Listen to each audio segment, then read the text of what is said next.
Dương Tử và Tiêu Chiến chia sẻ những bức ảnh trong phim mới đã trở thành chủ đề tìm kiếm nóng trong kỷ nguyên số, chỉ cần một bức ảnh cũng đủ tạo nên làn sóng. Và khi những bức ảnh ấy thuộc về Dương Tử và Tiêu Chiến, hai cái tên luôn nằm trong tâm điểm chú ý của công chúng, hiệu ứng lan tỏa lại càng mạnh mẽ. Việc họ đồng loạt chia sẻ hình ảnh từ bộ phim mới không chỉ đơn thuần là hoạt động quảng bá mà nhanh chóng trở thành một hiện tượng mạng, leo thẳng lên các bảng xếp hạng tìm kiếm, kích hoạt vô số cuộc thảo luận sôi nổi. Hiện tượng ấy không đến từ sự ngẫu nhiên, nó là kết quả của nhiều lớp cộng hưởng, sức hút cá nhân, kỳ vọng của khán giả, chiến lược truyền thông và cả nhu cầu được chạm vào cảm xúc của người xem. Khi những bức ảnh được đăng tải, chúng mở ra một không gian tưởng tượng nơi câu chuyện chưa lên sóng đã bắt đầu sống trong lòng công chúng. Dương Tử là đại diện cho lớp diễn viên trưởng thành từ tài năng và sự bền bỉ. Mỗi lần xuất hiện, cô mang theo cảm giác thân thuộc nhưng không hề cũ kỹ. Tiêu Chiến, với khí chất trầm tĩnh và ánh mắt giàu nội tâm, lại tạo nên một sức hút khác biệt, lặng lẽ mà bền bỉ. Khi hai dòng năng lượng ấy đặt cạnh nhau trong cùng một khung hình, khán giả có xu hướng dừng lại lâu hơn, nhìn kỹ hơn và suy nghĩ nhiều hơn.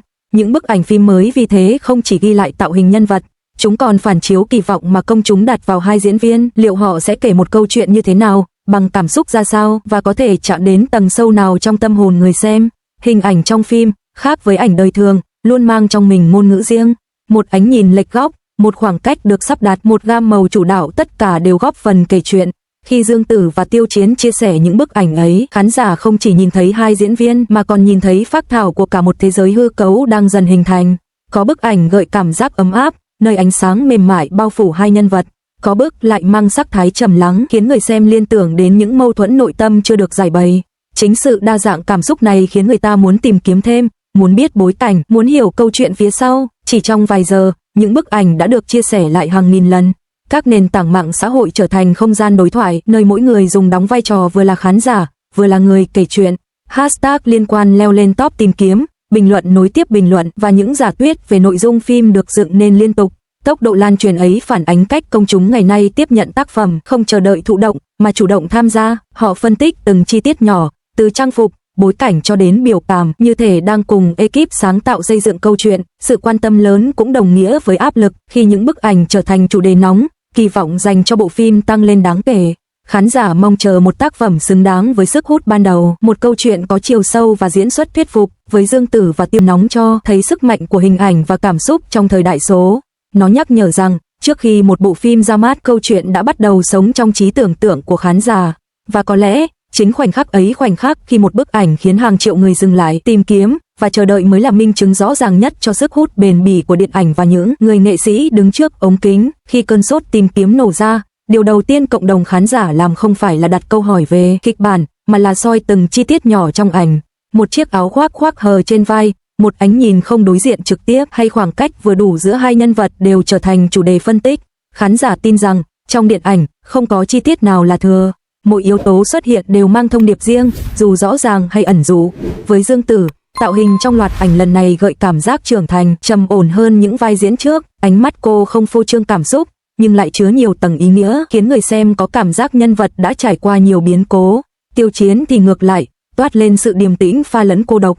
Khi hai hình ảnh ấy đặt cạnh nhau, câu chuyện dường như tự khắc hình thành trong tâm trí khán giả, ngay cả khi chưa có một lời thoại nào được tiết lộ. Một điểm đặc biệt của hiện tượng tìm kiếm nóng lần này là sự tham gia sâu của cộng đồng người hâm mộ. Họ không chỉ bình luận cảm thán, mà còn viết phân tích dài, dựng giả thuyết cốt truyện, thậm chí sáng tác fanfic dựa trên những bức ảnh được chia sẻ.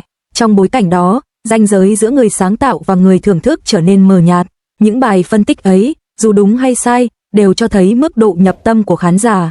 Bộ phim, trước khi chính thức ra mắt, đã có đời sống riêng trên không gian mạng, và Dương Tử cùng Tiêu Chiến, dù chủ động hay không, đã trở thành trung tâm của dòng chảy sáng tạo tập thể ấy. Không chỉ khán giả đại chúng, nhiều nhà phê bình và người làm nghề cũng chú ý đến loạt ảnh.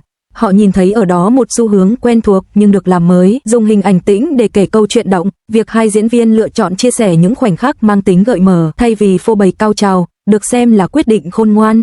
Theo góc nhìn chuyên môn, điều này giúp duy trì sự tò mò của khán giả, đồng thời giảm nguy cơ làm lộ nội dung quan trọng. Quan trọng hơn, nó cho thấy sự tự tin của ekip vào chiều sâu nội dung và diễn xuất, không cần dựa hoàn toàn vào chiêu trò. Trong thời đại mạng xã hội, hình ảnh nghệ sĩ không còn bị giới hạn trên màn ảnh. Mỗi bài đăng, mỗi bức ảnh đều góp phần xây dựng chân dung công chúng của họ. Dương Tử và Tiêu Chiến, Qua cách chia sẻ hình ảnh phim mới cho thấy sự tỉnh táo trong việc cân bằng giữa quảng bá tác phẩm và giữ gìn giá trị nghệ thuật. Họ không quá lời, không tạo xì căng đan, mà để chính tác phẩm tự lên tiếng. Điều này khiến khán giả cảm thấy được tôn trọng, từ đó sẵn sàng đồng hành lâu dài hơn. Thông thường, người ta nghĩ trải nghiệm điện ảnh bắt đầu khi bộ phim lên sóng, nhưng với hiện tượng lần này, trải nghiệm ấy đã khởi động từ khoảnh khắc những bức ảnh được chia sẻ. Quá trình tìm kiếm, bàn luận và chờ đợi trở thành một phần không thể thiếu của hành trình thưởng thức. Khán giả không chỉ đợi để xem phim mà còn đợi để kiểm chứng những cảm xúc và giả thuyết mà họ đã tự xây dựng.